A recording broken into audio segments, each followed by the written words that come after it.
দর্শক, আজকে আমার কাছে আছে একটি 1000 টাকার নোট। বাংলাদেশের সর্বোচ্চ নোট এটি। একজন গার্মেন্টস কর্মীর এই নোটটি উপার্জন করতে 3 দিন অক্লান্ত পরিশ্রম করতে হয়। 16 বছর পড়াশোনা করে সদ্য চাকরিতে ঢুকেছে যে ছেলেটি, এই নোটটি উপার্জন করতে তাকে খাটতে হবে 2 দিন। আজকে আমরা আমার কিছু বলার আছে অনুষ্ঠানে দেখব এই 1000 টাকা দিয়ে কী কী কেনা যায়। চলুন তাহলে শুরু করি।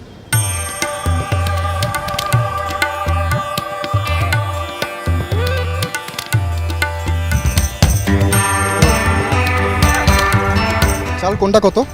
এটা 28 চাল, এটা খুচরা 54 টাকা বিক্রি করা যাবে। আর এটা মিনিগেট, এটা 65 টাকা পর্যন্ত রাখা যাবে। সবচেয়ে কম দামি চাল কোনটা? সবচেয়ে কম দামি চাল আসলে মোটা চাল, ওটা আমার কাছে নাই এবং আমাদের মার্কেটে খুব কম চলে। তাহলে এই 28টা 2 কেজি দেন। 28টা 2 কেজি দেবো। 2 কেজি চাল নিয়ে কি করবেন? আমাদের গরিব মানুষ ভাই, ছোট পরিবার।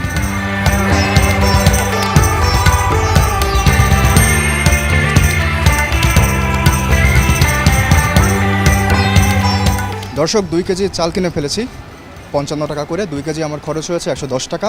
আমাদের কাছে কিন্তু এখনও অবশিষ্ট আছে 890 টাকা। এখন আমরা যাব মুরগি কিনতে, চলুন। দর্শক, ইচ্ছা ছিল গরুর মাংস কিনবো, কিন্তু গরুর মাংসের দোকানে যে আগুন জ্বলছে, এরপর তারা খেয়ে আমরা চলে আসলাম ব্রয়লার মুরগি কিনতে। ভাই, ব্রয়লার মুরগি আছে? ব্রয়লার বর্তমানে 180 টাকা। 180 টাকা কেজি। ভাই, কত হয়েছে ওজন? 1 কেজি 540 গ্রাম। 1 কেজি 540। এটাই কি সবচেয়ে ছোট? এখন এটাই ছোট। কত টাকা হয়েছে আমার এখানে? 277। একটু কম রাখা যায় না ভাই? এটাই ফিক্সড। ফিক্সড প্রাইস দর্শক। তাহলে এটা আমাকে একটু কেটে দিন। এখন আমাকে সবজি কিনতে হবে এবং আদা রসুন কিনতে হবে। চলুন চলে যাওয়া যাক।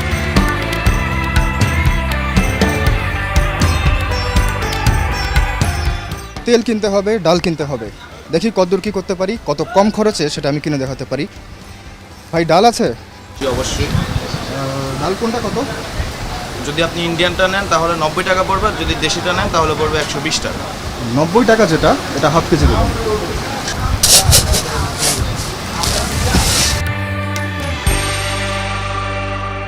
এক লিটার তেল কত? 175 টাকা। 1 লিটার তেল লাগবে। একটু মশলা দেন, সব মিলায় 50 টাকা।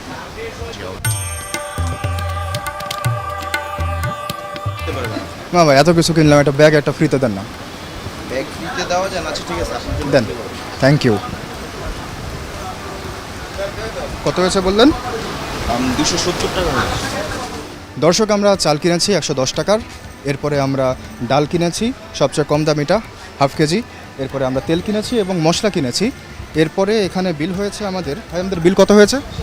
270 টাকা। আমাদের বিল হয়েছে 270 টাকা।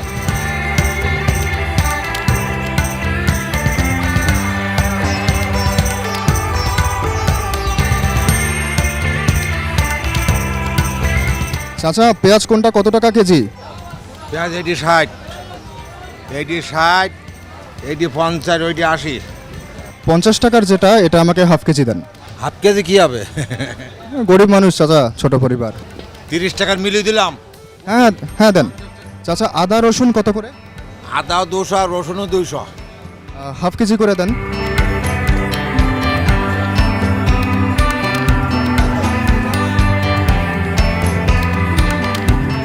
আদা রসুন পেঁয়াজ 230 টাকা দেওয়ার পর আমাদের কাছে অবশিষ্ট আছে আর 115 টাকা। এখন পর্যন্ত আমরা সবজির বাজারে যেতে পারিনি এবং এখন পর্যন্ত সবচেয়ে মূল উপাদান কাঁচামরিচ কেনা বাকি। ভাই, কাঁচামরিচ কত করে? 200 টাকা দিই ভাইয়া। 200 টাকা একটু কম রাখা যায় না ভাই? না ভাইয়া, কম নেই ভাই। তাহলে হাফ কেজি দেন। আমার কাছে অবশিষ্ট আছে আরও 15 টাকা। দেখব এই 15 টাকায় কোনো সবজি কেনা যায় কিনা। এখন পর্যন্ত আমরা সব কিনেছি, কোনো সবজি কিনতে পারিনি। ভাই, 15 টাকায় কি কোনো সবজি পাওয়া যাবে? 15 টাকা ভাই সবজি, তখন একটু দাম বেশি, শাক পাবেন আর কি। শুধু শাক দেন ভাই, 15 টাকার শাক দিয়ে দেন। কোনটা দেবো শাক? লাল শাকটা দেন।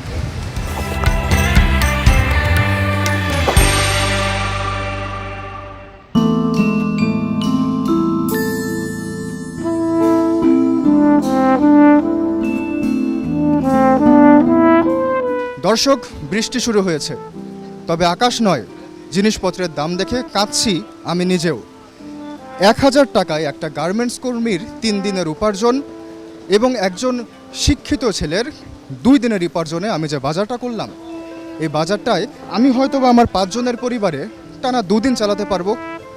আজকে আমার বাসায় যদি কোনো অতিথি আসে, বিশ্বাস করুন দর্শক, আমি খুশি হব না, আমি হব আতঙ্কিত, কারণ আমার এই সাধ্যের বাজারে টান পড়বে। এ বিষয়ে কথা বলতে আমরা এখন চলে যাব ভোক্তা অধিকার অধিদপ্তরে, গিয়ে দেখব যে কবে কমবে আসলে জিনিসপত্রের দাম।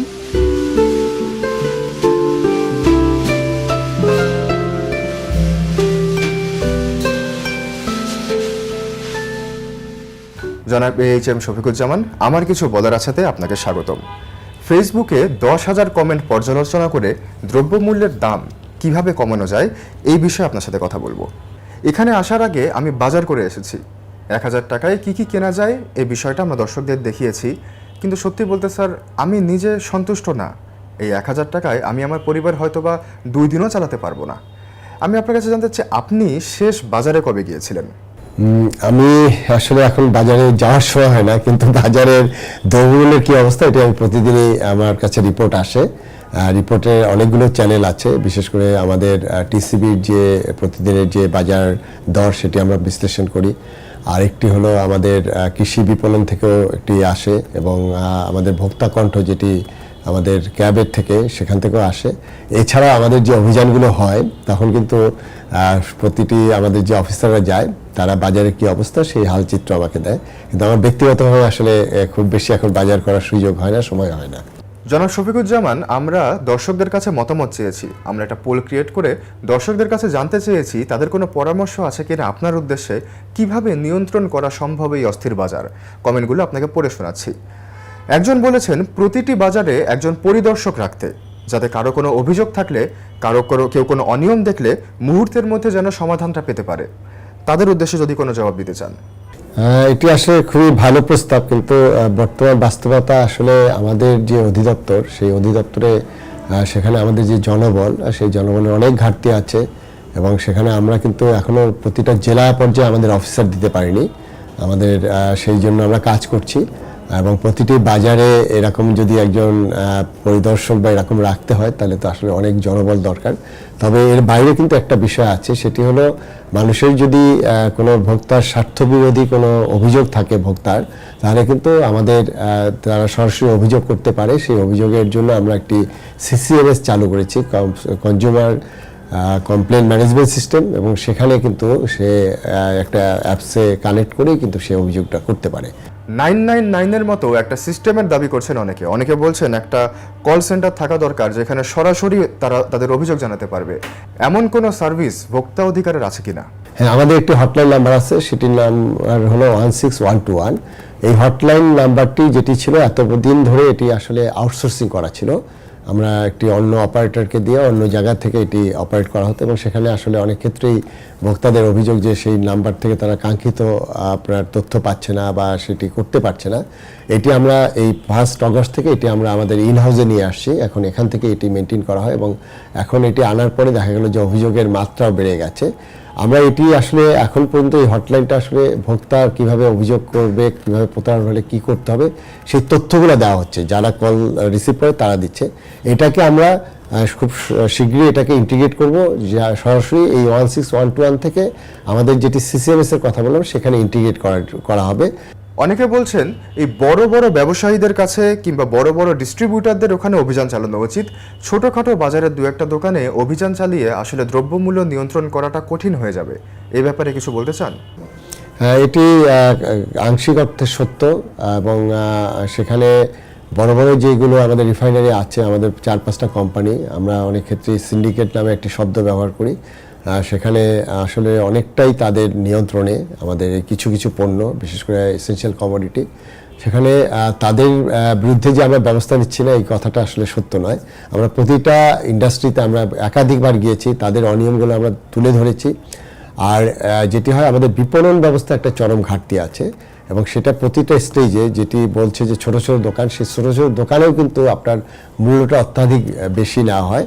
আমরা কিন্তু একদম খুচরা দোকান থেকে শুরু করে পাইকারি, আমাদের ডিলার থেকে শুরু করে আমরা মিলগুলো পর্যন্ত আমরা আমাদের কাজ করছি।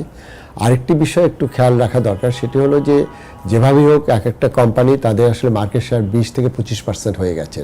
তো যারা এত বেশি নিয়ন্ত্রণ করে সেই ক্ষেত্রে যে তাদের এই মিলগুলোর বিরুদ্ধে সেটা যদি বন্ধ করে দেওয়া হয় বা আপনার সেটি যদি তাদের কার্যক্রম পুরোপুরি শাটডাউন করে দেওয়া হয়, তাতে যে সমাধান হবে ঠিক এই মুহূর্তে কিন্তু সেটা বিকল্প নেই। কারণ হলো যে সেটি সাপ্লাই চেনে একটা বড় আপনার ঘাটতি দেখা দেবে, তখন দেখা গেল যে পণ্য মূল্য আরও নিয়ন্ত্রণহীন হয়ে যাবে। তাই আমাদের সবগুলো বিষয় বিবেচনা করতে হয়। ধন্যবাদ এইচ.এম. শফিকুজ্জামান আমাদের সাথে যুক্ত থাকার জন্য। দর্শকদের উদ্দেশ্যে যদি কিছু বলতে চান। আমি চ্যানেল 24-কে ধন্যবাদ জানাচ্ছি আমাকে দর্শকদের সাথে বা এইভাবে সরাসরি কথা বলার সুযোগ তৈরি করে দেওয়ার জন্য।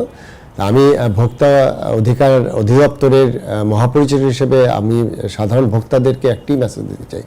সেক্ষেত্রে দেখা যাচ্ছে যে আমরা অনেক ক্ষেত্রেই কিন্তু আমরা যে প্রতারণা হচ্ছে বিভিন্ন জায়গায়, সেখানে আমাদেরও কিন্তু সচেতন হতে হবে। আমি যতক্ষণে সচেতন না হব ততক্ষণে কিন্তু আমরা এই রকম অভিযান করে সব কিছু আমরা বন্ধ করতে পারবো না।